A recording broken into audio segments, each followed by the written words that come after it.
बढ़ाने में हमारा सहयोग करें। हमारे चैनल को सब्सक्राइब भी करिए, लाइक भी करिए और कमेंट भी करिए।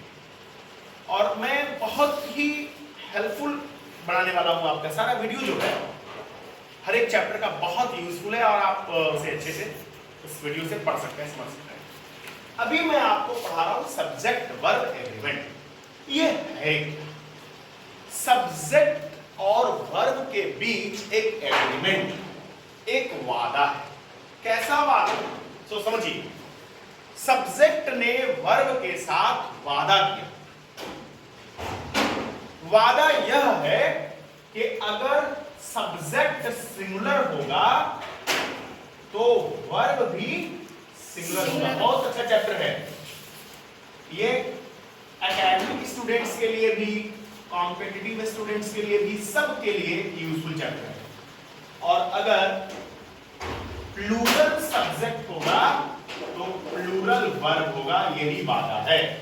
अगर सब्जेक्ट सिंगुलर होगा तो वर्ब भी सिंगुलर होगा, और अगर सब्जेक्ट प्लूरल होगा तो वर्ब भी प्लूरल होगा। इसको बढ़िया से समझिए। अब देखिए इसको कैसे समझना है। सिंगुलर सब्जेक्ट जैसे ही का मतलब हुआ, इसमें सिंगुलर है ना, एक ही है ना। ही का मतलब कि एक हुआ, एक है। तो ही के साथ हम जब भी यूज करेंगे तो इज यूज करेंगे, was यूज करेंगे, has यूज करेंगे। ये सब क्या है? सिंगुलर वर्ब है। क्या है? सिंगुलर। और ये सिंगुलर सब्जेक्ट है, मतलब इसके साथ हम आर नहीं लगा सकते। ये सिंगुलर है तो हम प्लूरल वर्ब इसके साथ यूज नहीं कर सकते। तो ठीक है, कोई दिक्कत है? अब देखिए दे, दे क्या है? दे का मतलब वे लोग। वे लोग, तो वे लोग प्लूरल सब्जेक्ट है। प्लूरल सब्जेक्ट क्या है? Plural subject. प्लूरल सब्जेक्ट है। इसके साथ हम जब भी लगाएंगे तो प्लूरल वर्ब लगाएंगे। प्लूरल वर्ब क्या है? आर, वेयर, हैव, ये सब प्लूरल वर्ब है। जैसे देखो यहाँ टच, यहाँ है डू। इसी तरह से आपको समझना है। अगर सब्जेक्ट सिंगुलर होगा तो वर्ब भी सिंगुलर होगा, और अगर सब्जेक्ट प्लूरल होगा तो वर्ब भी प्लूरल होगा। ये भी एग्रीमेंट है और इसीलिए इसका नाम है सब्जेक्ट वर्ब एग्रीमेंट। अब some of the subjects are very difficult to recognize either that subject is singular or plural. आपने इसे तो आसानी से समझ लिया कि ही है तो सिंगुलर है, दे है तो प्लूरल है, लेकिन सारे सब्जेक्ट्स इतने आसान नहीं होते कि आप उसे पहचानेंगे कि वो सिंगुलर है कि plural. Then you have to learn the nature of the subject. उस सब्जेक्ट का आपको नेचर समझना होगा, उसकी प्रकृति समझनी होगी, उसकी प्रवृत्ति समझनी होगी कि वह सब्जेक्ट सिंगुलर है कि वह सब्जेक्ट प्लूरल है। उदाहरण के लिए मैं आपको बता रहा हूं, इधर देखिए इस साइड में, जैसे a group of students, a group of students. अगर ये आपको सब्जेक्ट मिले तो आप यहां पर क्या यूज करेंगे? Is, it, are.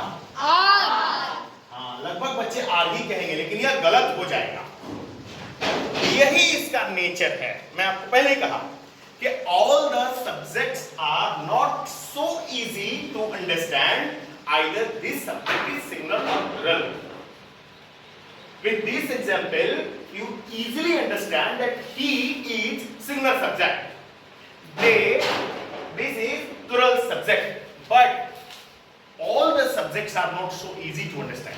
Then you have to learn the nature of the subject and just remember some of the subjects. Either that subject is singular or plural. अब देखिए, a group of students,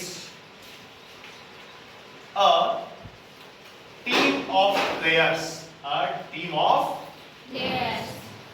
players. अब आप यहां क्या लगाएंगे is और are में? अब देखिए यहाँ मान लीजिए वॉज और वेयर मिल गया आपको ऑप्शन में, वॉज और ये कॉम्पिटिटिव स्टूडेंट्स के लिए भी बहुत यूजफुल है, हर एक एग्जाम में आता है। अभी आप कहेंगे कि वेयर लग जाएगा, ये गलत हो जाएगा। नहीं, यहाँ पर इज लगेगा और यहाँ पर वॉज लगेगा। क्यों? समझिए, यह सिंगुलर सब्जेक्ट है। कैसे? देखिए, अ ग्रुप ऑफ स्टूडेंट्स, आप यहाँ स्टूडेंट्स देखकर इसको प्लूरल समझ रहे हैं, लेकिन स्टूडेंट्स का एक ग्रुप, एक टीम प्लेयर्स, जैसे इंडिया और पाकिस्तान में मैच हो रहा है, 11 प्लेयर्स इंडिया से खेलते हैं, पाकिस्तान के भी 11 प्लेयर्स रहते हैं, लेकिन इंडिया टीम तो सिंगुलर है ना, एक ही टीम है ना इंडिया, पाकिस्तान एक टीम है ना, भले ही 11 प्लेयर्स वहां पर खेल रहे हो।